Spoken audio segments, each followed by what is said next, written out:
Camellya, the character that has had many players in a chokehold since Wuthering Waves released, is finally here. And in this video, I'm going to cover everything you need to know, down to best echoes, what skills prioritize, a full kit breakdown, and more. Before diving into all the information, if you are debating on pulling for her, her strengths do include having very high HAVOC damage, both consistently and with her burst. She's easily the best HAVOC damage character right now, even over HAVOC Rover. And number 2, her kit has a lot of self buffs, so it's very easy to scale her damage, and I'll talk about a full kit breakdown later in the video. Her combat rules are pretty interesting. She's the first character that has both main damage dealer and concerto efficiency. Usually you have 2 separate characters that have this, but she has both, which is pretty cool, and deal higher basic attack damage. I do have her fairly built, so here are what my stats are looking like.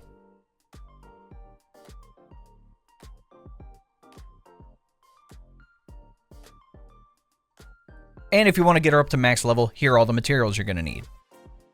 For weapons, Camellya uses the regular sword, and the best in slot is going to be her signature, the Red Spring, giving a flat attack and a crit rate percentage bump. And with this perk Beyond the Cycle, I have it rank 1, but you get an increase to your attack by 12%. Whenever you deal basic attack damage, the wielder gains 10% basic attack damage bonus for 14 seconds, and the effect can be triggered once per second, stacking up to 3 times. When the wielder's concerto energy is consumed, gain 40% basic attack damage bonus for 10 seconds. I assume that's what they meant there. This effect can be triggered once per second and ends when the wielder is switched off the field. A lot of Camellya's attacks are considered basic attack damage, so this sword just helps bump up that damage even more. If you don't have her sword, there are 2 other 5-star swords you can use, the first one being the standard, the Emerald of Genesis. It gives a flat attack and a crit rate percentage bump, and with this perk, Storming Resolution increases energy regen by 12.8%. When Resonant Skill is cast, increases attack by 6%, stacking up to 2 times. This effect lasts for 10 seconds. And the other would be Chun-Li's signature, Blazing Brilliance. You get a flat attack and a crit damage percentage bump, and with this perk, Crimson Phoenix, you get an attack bonus, and pretty much every time you deal damage, whether it's with your regular attacks or your Resonant Skill, you get a Resonant Skill damage bump. And if you don't have any 5-star swords, don't worry, there are a couple of 4-star swords you can use. The best one being the limited time reward from the main event this update, the Somme Noir Anchor. You get a flat attack and attack percentage bump, and with this perk Meow, anytime you deal damage, you will get a percentage increase, and when you reach max stacks, you also get a crit rate percentage bump. Your next option would be the Looming Gloss. It gives an attack and attack percentage bump, and with this perk Pale Gale, when your Resonant Skill is cast, it increases your basic attack and heavy attack damage by a significant percentage. If you don't have any of those, you could look into the Endless Collapse, Commando of Conviction, or the Lunar Cutter. For Camellya's best echo set, you're going to want 5-piece Sun Sinking Eclipse, which is the HAVOC set. You get a HAVOC damage bonus, and upon using your basic attack or heavy attack, your HAVOC damage increases. Now, there's 2 ways to set this up. The first way is having Crownless as your 4 cost with either crit rate or crit damage as your main stat, your 2-3 cost with either HAVOC damage or attack percentage as the main stat, and your 2-1 cost as attack percentage. The second way is having 2 4 costs. The first one be Crownless, and the second one be Dreamless, both of those having a main stat of either crit rate or crit damage, and then your 3-1 cost at attack percentage. I know a lot of people would say to use Dreamless as your main echo because it's basically a fast burst of damage, but you do miss out on a 50% damage buff that HAVOC Rover normally gives it. But the reason you want to use Crownless is because you don't have to go through this entire attack sequence to gain the HAVOC damage bonus. All you have to do is hit the transformation. So usually what I do is that I'll transform, get 1 hit in, dodge to end the animation, so then I can get right into attacking with Camellya. For your echo substats, I would try to get at least 10% energy regen, then focus on crit rate and crit damage, attack percentage, basic attack damage bonus, and then basically any attack bonuses that you can get after that. I'm definitely on the grind for better echoes. I just ported over what I used on HAVOC Rover onto Camellya for now.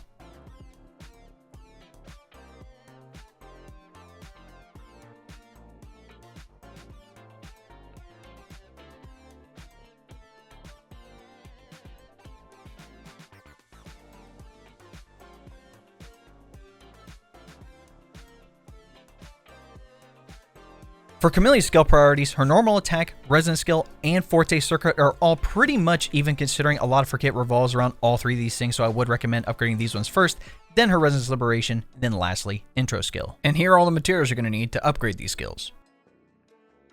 With Camellya's basic attack, you perform 5 attacks. After the 3rd one, you will continuously strike the target, but if you hold down your basic attack button, you can consume some stamina to stay in that basic attack stage 4 for longer, basically allowing her to spin even longer, and then it follows up with the 5th attack. Her Resonant Skill is very important because this is how you're going to switch between what I'm going to say is her 2 personalities. If you're in her base mode with her white hair, the resonant skill is considered Crimson Blossom. Again, you'll deal some Havoc damage, which is considered basic attack damage, and then you'll enter Blossom mode. Now, like I mentioned in the beginning, you are unable to move while in Blossom mode. You can swing from the vines, you can dodge to get closer to a target, but you cannot sprint. All the attacks that I mentioned during the normal attack get replaced with Vining Waltz when she's in Blossom mode. But the good thing is that all the attacks are pretty much the same. You can press all the exact same buttons, you can do the normal attack, hold down the heavy attack to do a longer spin. It's just that she has a wider radius when she's in Blossom mode. Now, once your resonant skill is cooled down in Blossom mode, it is replaced with Floral Ravage, and when you use it, again, you'll deal Havoc damage, considered basic attack damage, and you will come out of Blossom mode back into her base mode. Since you can't sprint or jump in Blossom mode, the jump is replaced with a basic attack. You'll consume some stamina, and that will also end Blossom mode. Her Forte circuit has a couple different mechanics, the first one being around Crimson Pistols. On her Forte bar, she can hold up to 100 Crimson Pistols, and you get 100 by either casting the intro skill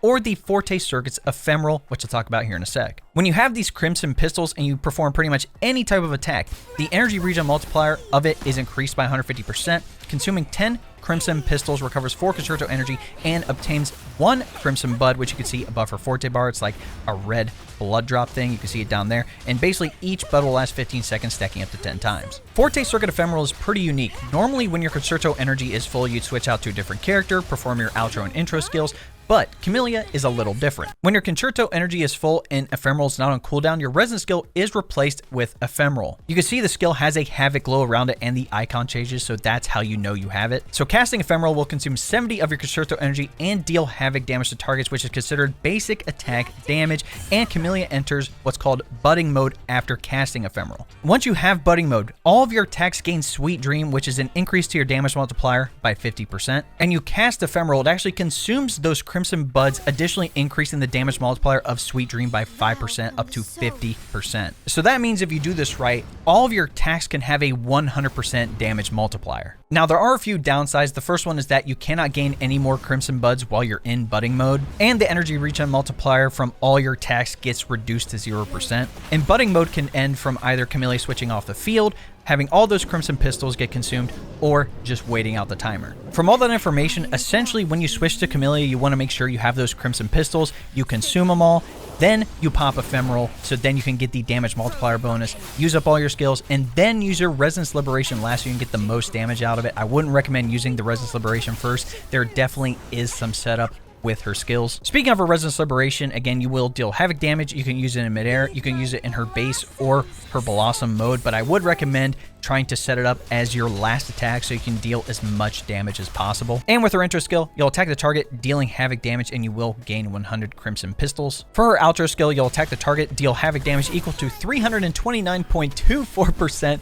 of Camellya's attack, and after activating the Forte Circuit Ephemeral, the next outro skill, Twinning, deals additional Havoc damage equal to 459.02% of Camellya's attack. Basically, it's just a big burst of damage. On the left and right columns, you're going to have a crit damage percentage bump and an attack percentage bump, but I want to talk about her inherent skills. Her first one being Seedbed. Gain 15% Havoc damage bonus. Damage dealt by the heavy attack Pruning is now considered basic attack damage. The second one, Epiphyte. Gain 15% basic attack damage bonus. Gain increased resistance to interruption when casting your basic attack, Binding Waltz, and basic attack Blazing Waltz. Essentially, all of those spinning attacks have increased interruption resistance. For Camellya's team options, the best one you can do right now as the hyper carry is Sanhua as your sub DPS and then Shorekeeper as your healer. Obviously, Shorekeeper giving the healing and buffs to your crit rate and crit damage, with Sanhua giving the outro for your basic attack damage. It's perfect for Camellya considering all of her attacks that I just mentioned. Most of them are considered basic attack damage. If you're a free-to-play player, I will say she might not be the best character for you to pull for, but pairing her up with just either Spectro or Havoc Rover and then having Baizha as your healer will be perfectly fine. Some other team options would be using Donjin as your sub DPS because she gives a Havoc damage bonus on her outro skill.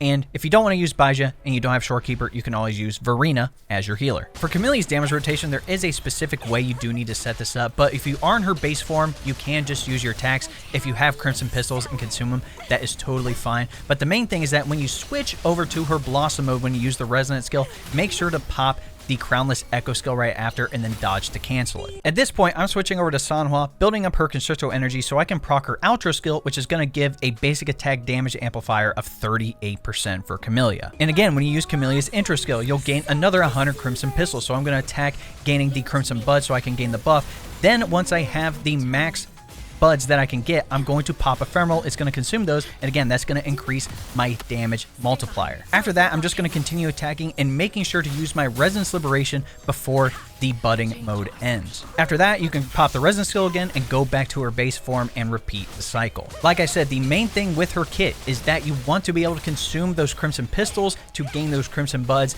then pop Ephemeral, and that's how you're going to gain the highest damage multiplier that you can do with all of your attacks across the board. If you're wanting multiple copies of Camellya, her Resonance Chain is really good, especially at the start. Her S1, Somewhere No One Traveled. Casting your intro skill will increase Camellya's crit damage by 28% for 18 seconds. The effect can be triggered once every 25 seconds, and you're immune to interruptions while casting Ephemeral. The good thing here, and like I mentioned at the beginning, her S1 is fantastic. Basically, after you cast Ephemeral, you can just spam the spinning basic attack and not get interrupted at all. As long as you have decent healing, you can pretty much tank all those attacks. Her S2, Calling Upon the Silent Rose, the damage multiplier of the Resonant skill Ephemeral is increased by 120%. If you thought that burst damage was already dealing some crazy numbers before S2, it's going to deal even more damage now. Her S3, A Bud Adorned by Thorns, the damage multiplier of Resonance Liberation is increased by 50%, and when in budding mode, Camellya's attack is increased by 58%. This one's pretty good across the board, even though her Resonance Liberation isn't the main portion of her kit.